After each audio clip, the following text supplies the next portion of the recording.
Friends, ఇప్పుడు మీకు ఇన్స్టెంట్గా అన్నంలోకి ఒక మంచి ఆధారం చూపిస్తాను. ఇది ముల్లంగి కోరి ఒక కారం లేని పచ్చిమిరపకాయ ఒకటి దాంట్లో వేసాను, కొంచెం ఉప్పు వేసాను. దీనికి పసుపు అక్కర్లేదు. తర్వాత కొంచెం నిమ్మకాయలు.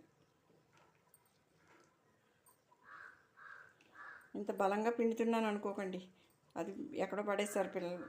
ఇది పట్టుకెళ్ళి లెమన్ క్రషర్ అంచేత అది పెట్టి ఇది వేసాక ఇలా కలిపేయాలి. ఇంకా కొత్తిమీర కూడా వేయచ్చు.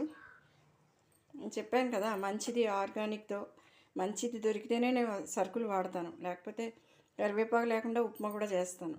అది నా పద్ధతి. అది అంటే కొంచెం వెళ్ళినా, తక్కువ రకం వెళ్ళినా, కొంచెం ప్రోటీన్ వెళ్ళినా ఒంట్లోకి అది చాలా శుచిగా, శుభ్రంగా, ఆరోగ్యమైనదిగా ఉండాలి. అందుకని బాగుంది ఫ్రెండ్స్.